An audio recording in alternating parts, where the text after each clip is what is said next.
Okay, some solved problems for chapter 14.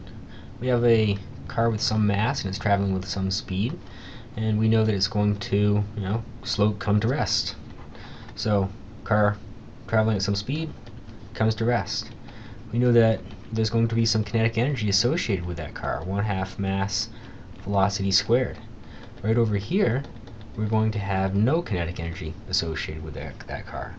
So essentially what we want to say is the heat energy's got to go somewhere. We're going to say that the heat gained by the brakes is going to be equal to the kinetic energy lost by the car. The negative sign means lost. So change in kinetic energy is going to be the final minus the initial, and negative, going to get a positive. Now we know the mass and we know the velocity, but we do have to be kind of careful here. We need to say we want this we're going to want this in meters, and we're going to want to get rid of my kilometers. We know that inside 1 kilometer I'm going to have 1,000 meters, and I'm going to have 1 hour up here. It's going to have 3,600 seconds. That's going to let me rewrite my unit in meter per second, which I need to do. So get rid of my kilometers, get rid of my hours. You can kind of see that my velocity here is just going to work out to be 26.4 meters per second when I do the math. So 1/2 mass of the car is going to be 1,300, and I've got my 26.4 meters per second. Make sure I square that guy. It's going to work out to be 4.526 times 10 to the 4th joules. Now I want to go ahead and convert this to calories. So I'm going to say I know that 1 kilocalorie is going to be 4186 joules. Multiply all that together and we're going to get 108.1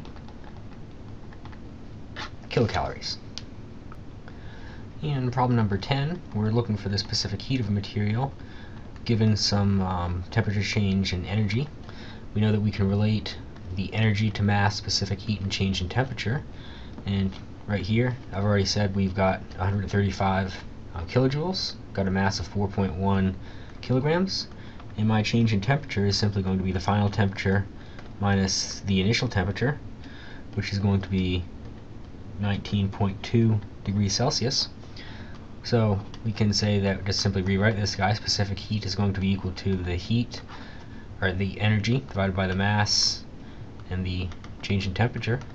And now it's simply a matter of plugging and chugging. 135 times 10 to the 3rd joules divided by the mass, 4.1, change in temperature, 19.2, and we're going to end up with 1715, and the units are going to work out to be joule per kilogram degree Celsius.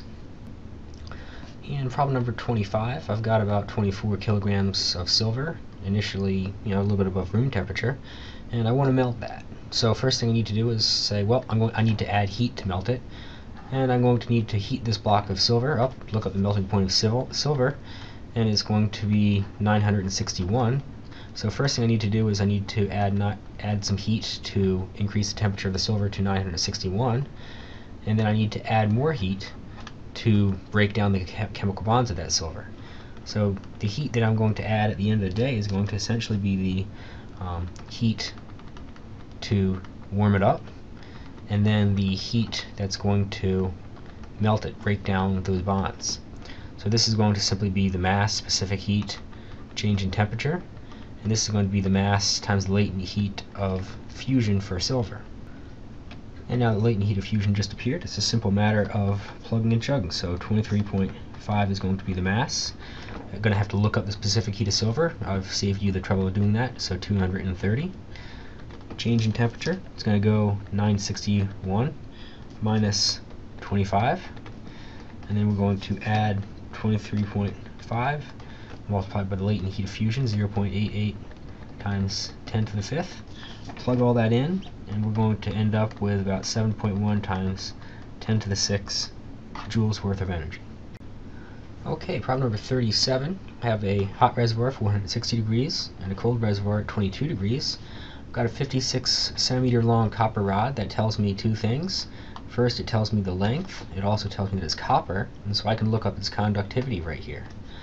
tells me the diameter of the rod, so that gives me the radius, and I know the temperature of the two reservoirs. So heat's going to be flowing. It's going to always be flowing from hot to cold, and it's going to flow at a rate that's going to be equal to its conductivity, its area, the temperature difference, and the length. So very simple. Conductivity 380. Again, I just looked that up. It's copper. The area, that's going to be pi multiplied by the radius, 0.01 squared. Temperature difference, 460 minus 22. Divide all this stuff by the length, 0.56. And we're going to come up with a rate that's equal to about 93 watts. And lastly, problem number 38, we're looking for, in part A, we're looking for the power output. So we could also kind of write that as change in energy divided by change in time. We know we have an emissivity, we know we have a radius, and we know we have a temperature. One thing to be careful of is this temperature in Celsius. I need to convert it to Kelvin, so add 273, so 298 degrees Kelvin. Power is radiated is going to be equal to the emissivity multiplied by a constant multiplied by the area. Be very careful, this is actually surface area, and the temperature to the fourth temperature must be in Kelvin. In this case, it tells us we have a sphere. The surface area of a sphere is simply going to be 4 pi r squared. So the power is going to be the emissivity, 0.35, multiplied by that constant, 5.67 times 10 to the negative 8th. And this is going to be 4 multiplied by pi multiplied by the radius, 0.19 meters squared. And then don't forget the temperature is going to be to the fourth, so 298. Raise that guy to the fourth power. I'm going to say the power is going to be equal to 71 watts. In part B, we know something else. We know the temperature of the surroundings, which is negative 5 degrees Celsius. That's degrees. And we're going to convert that into Kelvin, add 273 to it, so 268 degrees Kelvin. And now I'm looking for the net flow rate. In that case, I'm looking for the equation where I have temperature and that of the surroundings. So it's going to be equal to emissivity multiplied by sigma multiplied by the area, and then temperature 1 to the fourth minus temperature of the surroundings to the fourth. So same type of deal, 0.35. Got my 5.67 times 10 to the negative 8th. Still got my area, 4 pi multiplied by the radius, 0.19 squared. Oops. And now I have my temperature difference to be 298 to the fourth minus 268 to the fourth. Go ahead and type all that in, and we're going to get 25 watts.